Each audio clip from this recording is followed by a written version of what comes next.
الحمدللہ نحمدہ ونصلی علی رسولہ الکریم اما بعد فاعوذ باللہ من الشیطان الرجیم بسم اللہ الرحمن الرحیم۔ السلام علیکم ورحمۃ اللہ وبرکاتہ۔ آج کے درس قرآن و حدیث کا آغاز کرنے سے پہلے محمد الرسول اللہ صلی اللہ علیہ وسلم پر نجرانائے عقیدت درود شریف پیش کرتے ہیں اور پڑھتے ہیں۔ اللہم صل علی محمد وعلی آل محمد صلی اللہ علیہ وسلم۔ اے لوگو، اس ویڈیو کو غور سے دیکھو اور اس سے علم حاصل کرو۔ اگر یہ بات قرآن اور حدیث کے مطابق صحیح ہے تو اس پر عمل کرو، اور اگر یہ قرآن و سنت کے خلاف ہے تو اسے چھوڑ دو، اسے ریجیکٹ کر دو، کیونکہ حق وہی ہے جو اللہ اور اس کے رسول نے بتایا۔ بھائیوں، قادیانی صرف اس لیے کافر ہے کہ ہم قادیانیوں کے گھر نہیں پیدا ہوئے۔ اگر ہمارے ماں باپ قادیانی ہوتے ہم ڈیفینیٹلی قادیانی ہوتے۔ اگر ڈاکٹر طاہر القادری صاحب قادیانیوں کے گھر پیدا ہوتے تو ان کے نزدیک قادیانی مسلمان اور غیر قادیانی کافر ہوتے۔ اگر طارق جمیل صاحب جو تبلیغی جماعت کے ہیں یہ قادیانیوں کے گھر پیدا ہوتے تو ان کے نزدیک تبلیغی جماعت والے غیر مسلم اور قادیانی مسلمان ہوتے۔ اسی طریقے سے اہل تشیع کے ساجد نقوی صاحب اگر قادیانیوں کے گھر پیدا ہوتے تو ان کے نزدیک قادیانی مسلمان ہوتے اور اہل تشیع کافر ہوتے۔ اسی طریقے سے اہل حدیث میں سے حافظ سعید صاحب یا ساجد میر صاحب اگر یہ قادیانی کے گھر پیدا ہوتے کسی تو ان کے نزدیک اہل حدیث کافر ہوتے۔ سیدھی سی بات ہے، یہ کسی کو بری لگے یا اچھی لگے۔ اور یہی لوگ سارے کے سارے ایران میں پیدا ہوئے ہوتے تو سنیوں کو غلط سمجھ رہے ہوتے اور اہل تشیع کو صحیح سمجھ رہے ہوتے، اور ایران کے علماء یہاں پیدا ہوئے ہوتے تو اہل سنت کو صحیح سمجھ رہے ہوتے، ان کو غلط سمجھ رہے ہوتے۔ یہ ٹوٹل گیم چل رہی ہے۔ جس گھر میں پیدا ہوتے ہیں، جس محلے کی مسجد میں پیدا ہوتے ہیں، اس کے پاس اس کے ساتھ ان کی اٹیچمنٹ ہے۔ یہ ان کی تحقیق ہے جو یہ کہتے ہیں اتنے بڑے بڑے علماء پاگل ہیں۔ تحقیق ان کی اصل میں یہ ہے کہ انہوں نے آپ کہاں پر کھولی ہوتی ہے۔ ہمارے جیسے لوگ بہت کام ہیں جو ریورٹ ہو کے آتے ہیں، اور جب وہ آتے ہیں وہ پھر حق بات کرتے ہیں، پھر وہ کسی مکتب فکر کا خیال نہیں رکھتے۔ تو یہ قادیانی والا مسئلہ۔ اور دوسرا کہ اگر صرف ڈگری دلیل ہو کسی بندے کے عالم ہونے کی تو بریلوی دیوبندی اور سلفی یعنی اہل حدیث کے علماء تو 8 سال میں درس نظامی کرتے ہیں، اور اہل تشیع کے علماء قم یونیورسٹی ایران سے 17 سال میں عالم بن کے آتے ہیں۔ تو پھر 17 سال والے عالم کو ماننا چاہیے نا، 8 سال والے کو نہیں ماننا چاہیے۔ نہیں، ان کو تو ہمارے علماء نے کافر قرار دے دیا۔ ان سے پوچھے ہوں گے جی ان کو ہمارے علماء نے گمراہ قرار دے دیا۔ تو یہ سارے کے سارے معاملات چل رہے ہیں۔ اگر یہ عالم اور ڈگریوں والا چکر ہو تو جو 17 سال میں ڈگری لے کے آتا ہے اس کی بات مانی جائے، پھر کہیں گے نہیں دلائل پہ، تو بات وہیں پر آئے گی۔ یہاں پہ یہ بھی بات یاد رکھیے بھائیوں، اگر ایک قادیانی پوری زندگی صرف قادیانی علماء سے ختم نبوت سمجھتا رہے، اس کو کبھی بھی ختم نبوت سمجھ نہیں آئے گی، اس کو باقیوں کے پاس جانا پڑے گا۔ بالکل اس طریقے سے ایک بریلوی ہے، ایک دیوبندی ہے، اہل حدیث ہے، جب تک وہ صرف اپنے علماء کی بات سنے گا، دوسرے کی بات کو سنے گا نہیں اور کہے گا علماء نے فارغ کر دیا ہے، تو قیامت والے دن اللہ تعالیٰ کی بارگاہ میں یہ جواب دے گا کہ یا اللہ مجھے اس لیے مسئلہ سمجھ نہیں آیا کہ ہمارے علماء نے ان کو فارغ کر دیا ہوا تھا، اس لیے میں نے ان کی بات نہیں سنی۔ تو کیا ایک قادیانی کا یہ عذر قبول ہو جائے گا؟ نہیں ہوگا۔ تو قادیانیوں پہ نہ رکیں، اپنے اوپر بھی لائیں نا۔ ہم جہاں جہاں پیدا ہوئے ہیں ہمیں دلائل کے ساتھ یہ بات پتہ ہونی چاہیے کہ ہمارا کون سا عقیدہ حق پر ہے اور کون سا باطل پہ ہے۔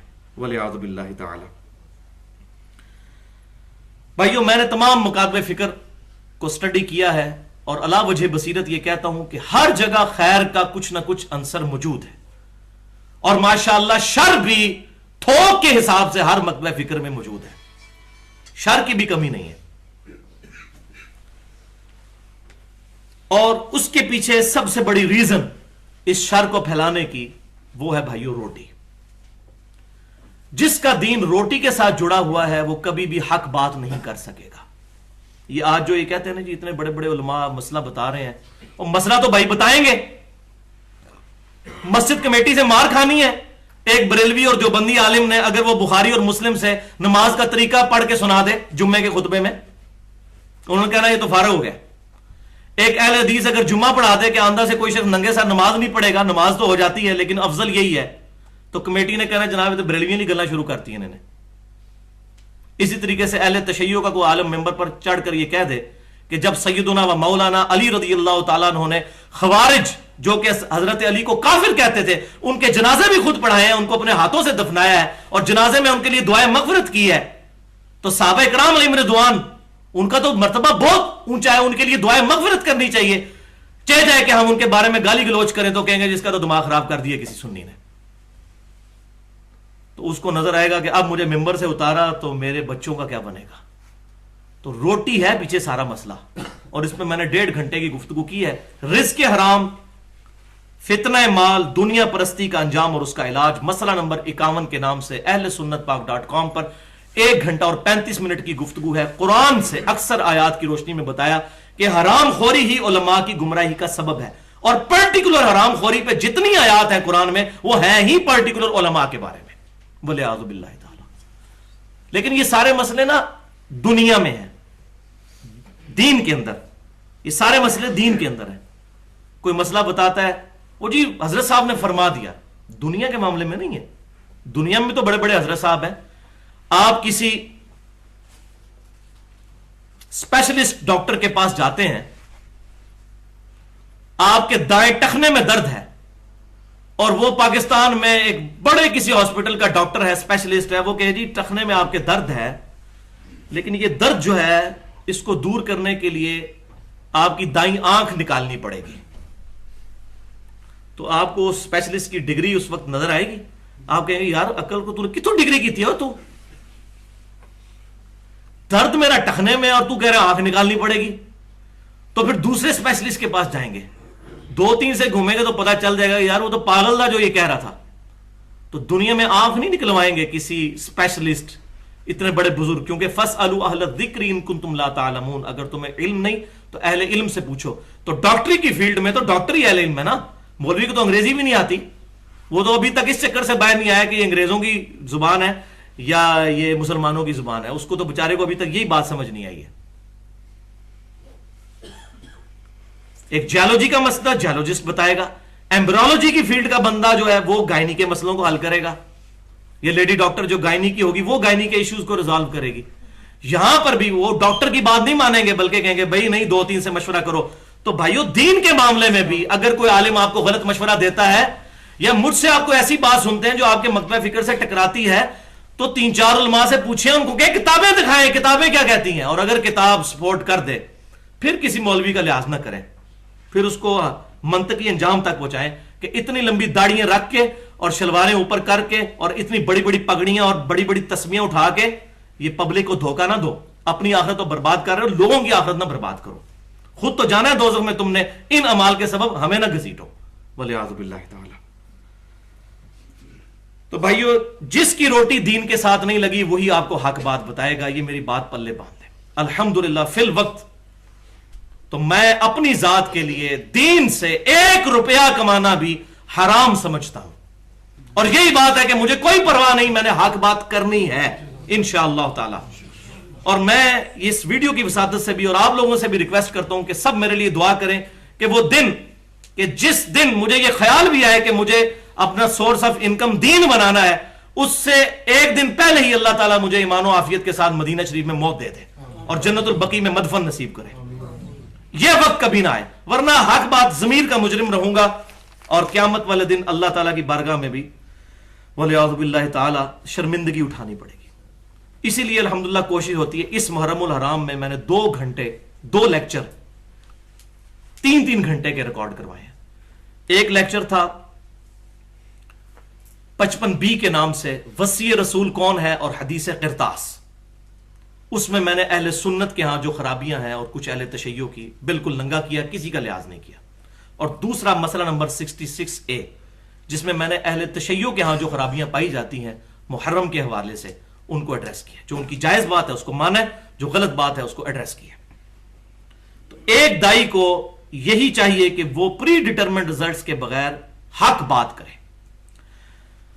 تو بھائیو یہ جو ساری بزرگ پرستی چل رہی ہے اور اندھا دھند پیروی اپنے اپنے علماء اور فرقوں کی، اس کا جب میں نے روٹ کاز انالیسس کیا، یہ انگلش میں بولا جاتا ہے کہ برائی کی جڑ کو تلاش کرنا، تو اصل وجہ ان ساری بیماریوں کی اور اس ساری فرقہ واریت کی لعنت کی اور یہ ساری حرام خوریوں کی مجھے صرف ایک وجہ نظر آئی میرے انالیسس کے بعد. سب کے پیچھے ایک ہی ہے, ہاتھی کے پاؤں میں سب کا پاؤں. وہ ایک وجہ کیا ہے؟ آبا پرستی اور بزرگ پرستی. اور میں حیران ہو گیا کہ قرآن پاک میں سب سے زیادہ ایمفیسائز ہی اسی بات پر کیا گیا ہے کہ اللہ اور اس کے رسول صلی اللہ علیہ وسلم کے احکامات سے روکنے والی جو چیزیں ہیں ان میں ٹاپ آف دا لسٹ چیز جو ہے وہ آبا پرستی اور بزرگ پرستی ہے. وَلِعَوْذُ بِاللَّهِ تَعَالَى.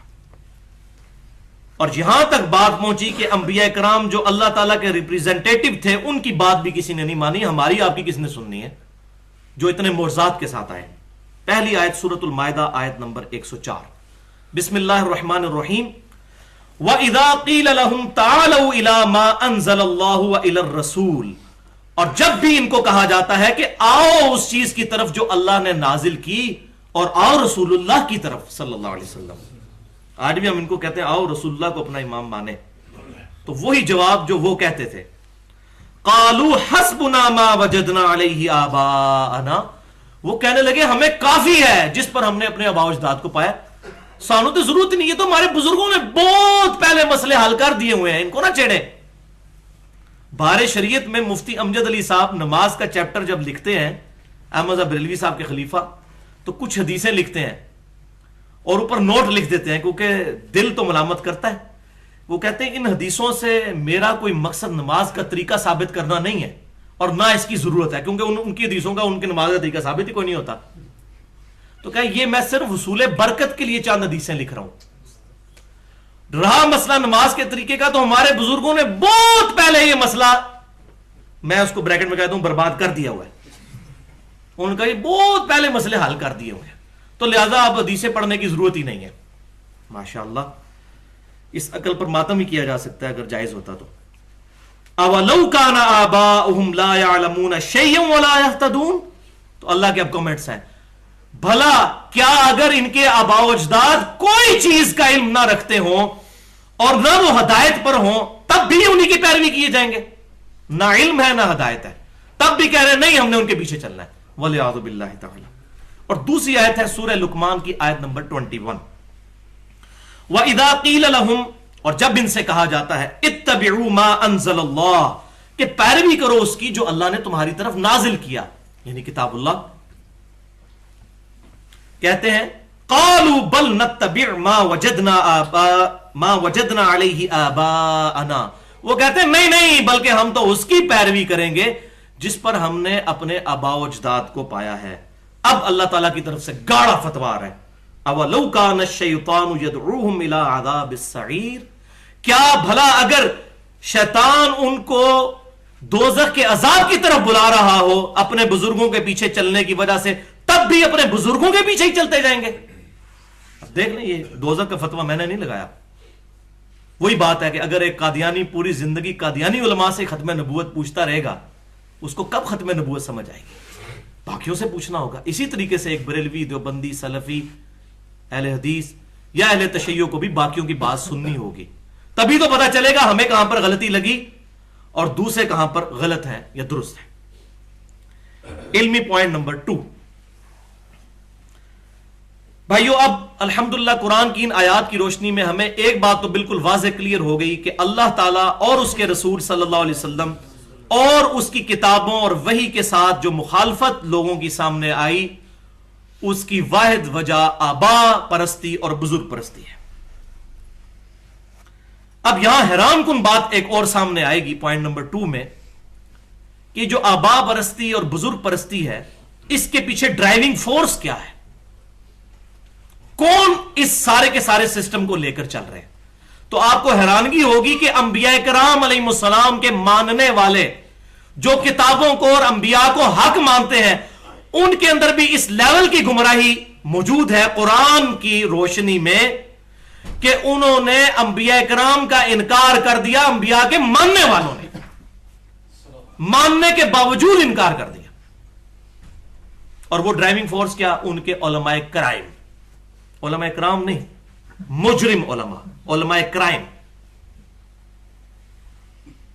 اور یہ بات میں اپنی طرف سے نہیں کر رہا، سورہ التوبہ آیت نمبر 31 اس فلسفے کو بالکل واضح کرتی ہے. اعوذ باللہ من الشیطان الرجیم، بسم اللہ الرحمن الرحیم. اتخذوا احبارهم ورهبانهم اربابا من دون اللہ. ان یہود و نصارہ نے اپنے احبار کو، احبار کہتے ہیں وہ علماء جو علم کی گہرائی میں پہنچے ہوئے ہوں، بڑے بڑے علماء، یہ وہ ہے، اتنے بڑے بڑے علماء یہ وہ ہیں. ورہبانہم، اور راہب. راہب کون؟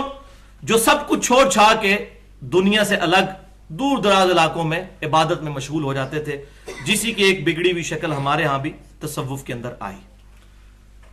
رہبان، ان کو ان کے علماء اور ان کے رہبان، اپنے بزرگوں کو انہوں نے اپنا رب مان لیا ہوا تھا اللہ کو چھوڑ کر. اب علماء کو رب مان لیا ہوا تھا اللہ کو چھوڑ کر، بزرگوں کو رب مان لیا ہوا تھا اللہ کو چھوڑ کر. حالانکہ وہ اللہ کی طرف بلانے والے ہیں، وہ بزرگ اور وہ علماء، لیکن وہ اصل میں بزرگ نہیں، وہ علماء کرام ہیں اور بزرگان بے دین ہیں. وہ علماء کرام اور بزرگان دین نہیں ہیں جن کا ذکر قرآن میں آیا. اہل حق ہر زمانے میں موجود رہتے ہیں، وہ انشاءاللہ میں آگے بتا بھی دوں گا. یہ ان کا ذکر ہے، علماء کرام، مجرم علماء اور بزرگان بے دین. اس کانٹیکسٹ میں ایک حدیث ہے بڑی مشہور، وہ پیش کی جاتی ہے. حدیث تو وہ اصول محدثین پر ضعیف ہے، لیکن اس کی تھیم قرآن پاک سے سپورٹڈ ہے. میں حدیث بھی بیان کر دیتا ہوں، اور چونکہ میں نے کچھ لیکچرز میں پہلے وہ حدیث بیان کی ہوئی ہے تو میرا رجوع بھی ریکارڈ ہو جائے گا اس ویڈیو کی وساطت سے. وہ حدیث کیا ہے؟ وہ مسند امام احمد میں بھی موجود ہے اور جامعہ ترمذی میں انٹرنیشنل نمبر کے مطابق 3095 نمبر حدیث ہے. اسی آیت کی تفسیر والے چیپٹر میں جامعہ ترمذی میں سورہ توبہ آیت نمبر 31، اتخذوا احبارهم ورهبانهم اربابا من دون اللہ. یہود و نصارہ نے اپنے علماء اور بزرگوں کو اپنا رب مان لیا ہوا تھا اللہ کو چھوڑ کر.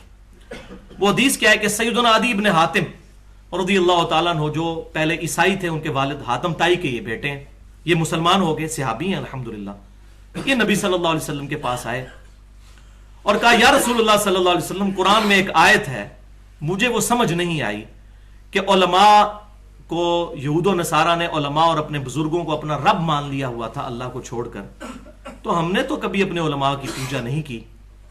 تو نبی صلی اللہ علیہ وسلم نے فرمایا کہ کیا تم لوگ اپنے علماء اور بزرگوں کی حلال کی ہوئی چیز کو حلال اور ان کی حرام کی ہوئی چیز کو حرام نہیں سمجھ لیتے تھے بغیر یہ دیکھے کہ کتابوں میں کیا لکھا ہوا ہے؟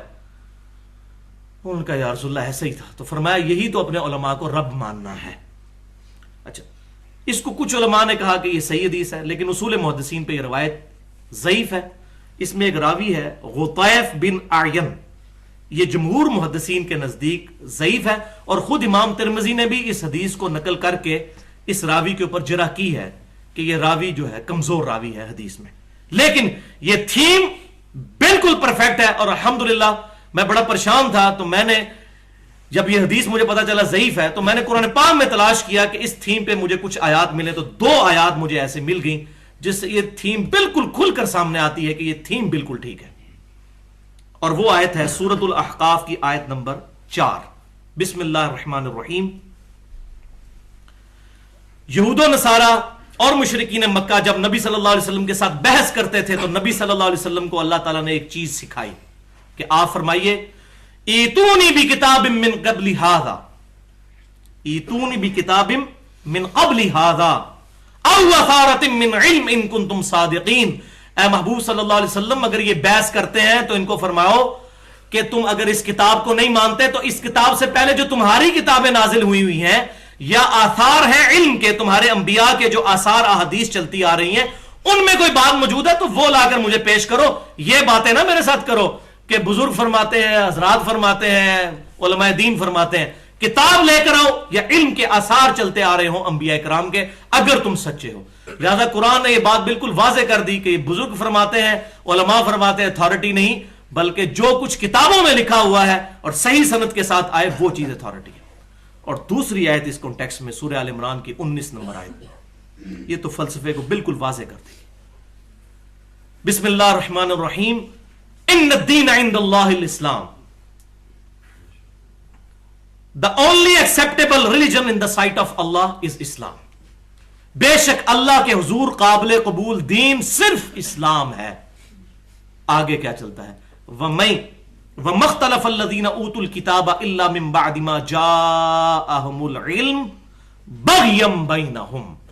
اور یہود و نصارہ کے علماء نے اس کتاب اور محمد صلی اللہ علیہ وسلم کے آ جانے کے بعد، اس ڈیفینیٹ علم کے آ جانے کے بعد جو اس چیز کو نہیں مانا تو اس کی ایک ہی وجہ تھی، بغیم بینہم، آپس کی ضد کی وجہ سے.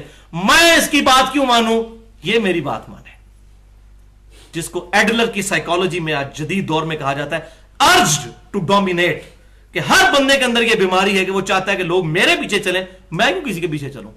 ہاں یہ انبیاء میں یہ بات ضرور ہونی چاہیے، ان کے لیے یہ بیماری نہیں ہے، ان کی تو یہ خاصیت ہے کہ وہ کہیں کہ میرے پیچھے چلو، کیونکہ وہ اللہ کے خلیفہ ہوتے ہیں.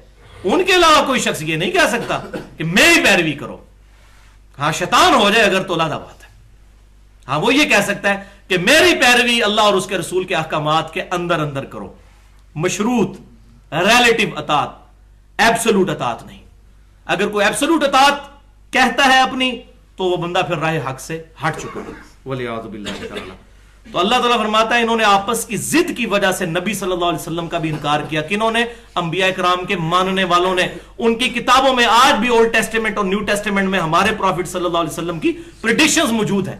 میں کئی دفعہ پورے ریفرنسز بتا چکا ہوں، ٹائم نہیں ہے. اس کے باوجود انہوں نے بات نہیں مانی.